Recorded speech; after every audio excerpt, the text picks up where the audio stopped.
Hello, hello. It's Alicia Brown, the Joy Guru, and in between today's sessions and awesome virtual Zoom things, I thought I should come in to share with you not just some amazing news, but as far as the title says, this is something you really need to know. Now, I know because I'm a publisher and writer and author, it sounds like something related to publishing, but actually it's not. It's the point of when should you share your story and what should you share. I, for the past 2 weeks, have had some amazing virtual meetings with some TV executive producers, as well as today I was having a virtual meeting with a major media magazine. I mean, huge. Not only would it be great to see me in that magazine in any capacity, but also just the magazines they have written for. I'm like, holy crap. So anyway, this today was different.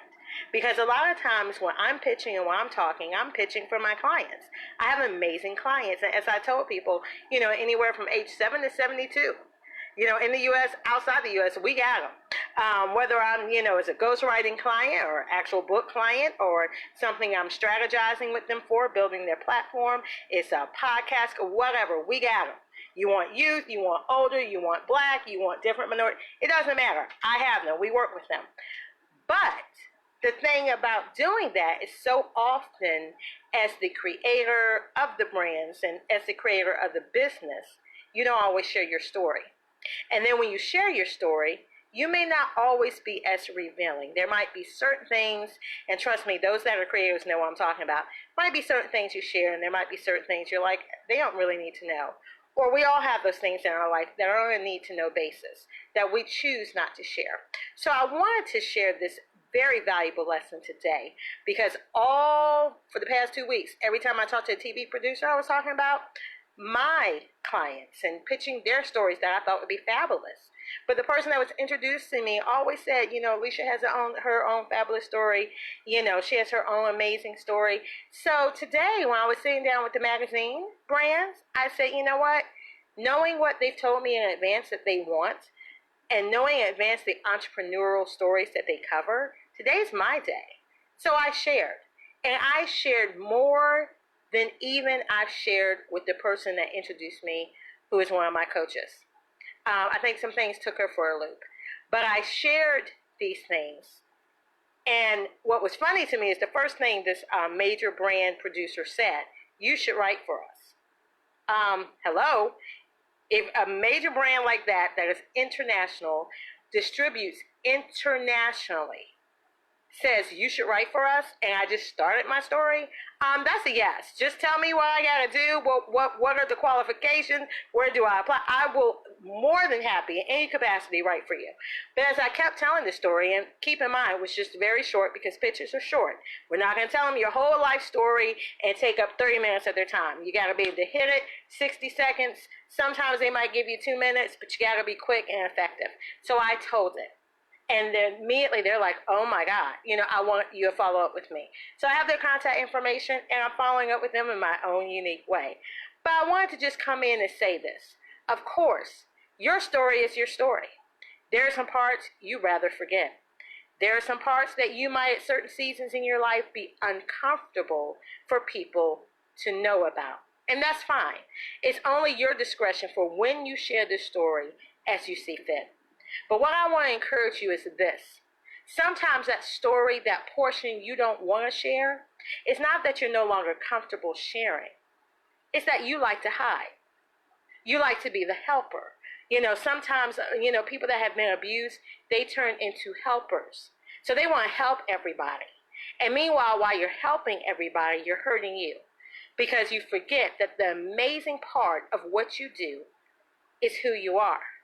And with this major brand, that was the thing. They didn't want to hear pitches about, well, this company in 4 years has exceeded $5 million. They don't want to hear that. They want to get in the mind of the entrepreneur. They want to know the mind behind the person speaking to them.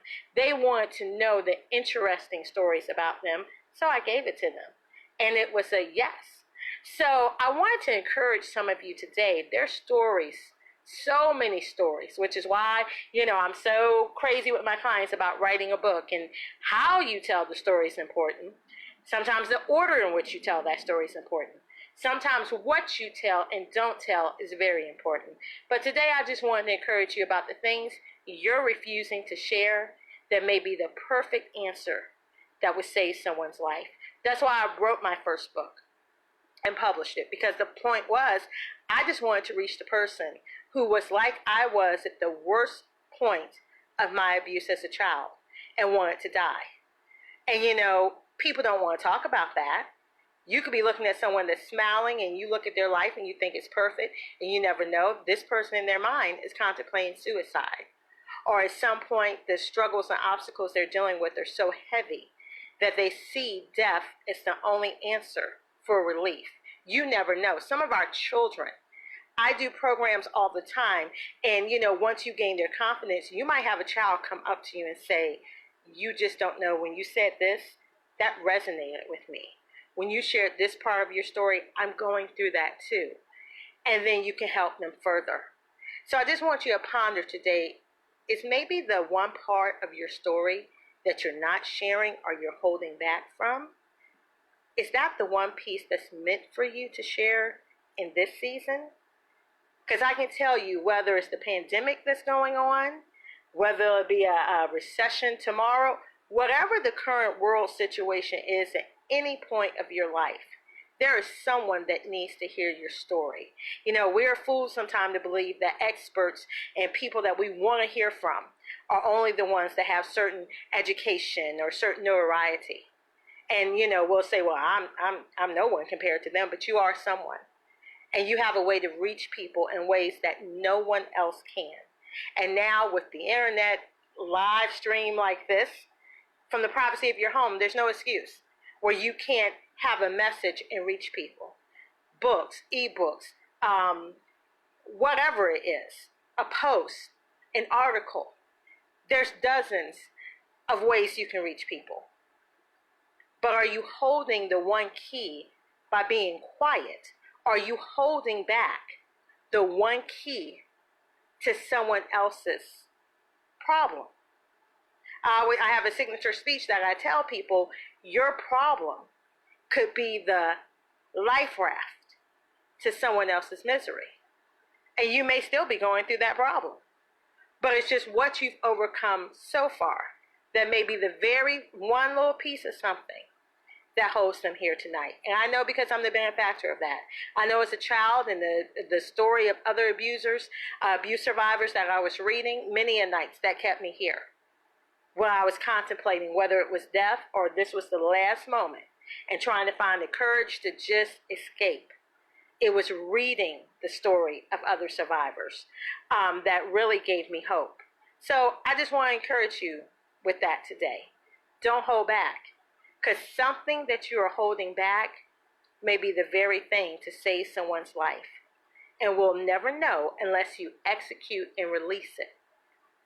There are people that you will never hear from again that you have saved their life or transformed their life, and you have no way of how you did that. You have no clue you did that. And you might have just shared a post.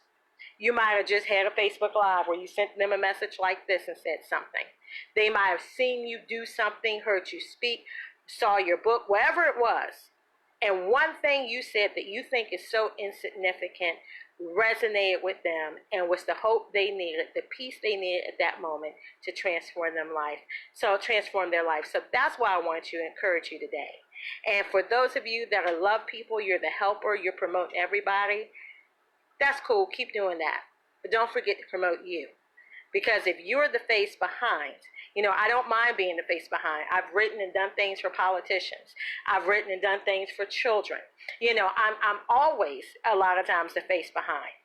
And I take great pride in looking and seeing, oh, okay, they like that speech that person delivered, or they like that part that we see on social media, or, oh, they like that article they resonated with. Because, real professionals know. They got the idea, but they may not have the words. They just hire somebody for that. And if you hire someone that's one of those wordsmiths or just had that special gift, someone as me, and you don't know what the words to say, but you know the message, we can team together. And, I have no problem. That's one of the things of being a ghostwriter and doing copywriting and things like that. You have to be comfortable with someone getting credit for your best work without your name in the byline. But at the same time, you can get comfortable with that, but make sure you don't lose your story and your voice as well. So that's why I just wanted to encourage someone today. You know, when you look at your story, when you look at everything you can share to make a difference in someone's life, are you at the point that there's another part of your life you need to release? Because when I released some things today that I hadn't really said in front of that executive producer, it was a win. It was just works for me in ways I can't even begin to explain to you right now, but hopefully you will see in the near future. So with that, as always, I wish you exceeding joy, happiness, and abundance from Alicia Brown, the Joy Guru. And make sure, you can follow me as you are now, or make sure you stop by thejoyguru.net to learn recent developments. I got a few that I need to share shortly. So other than that, guys, have a joy-filled day and be blessed always. And don't forget to share this message with someone that may really need it. Bye-bye for now.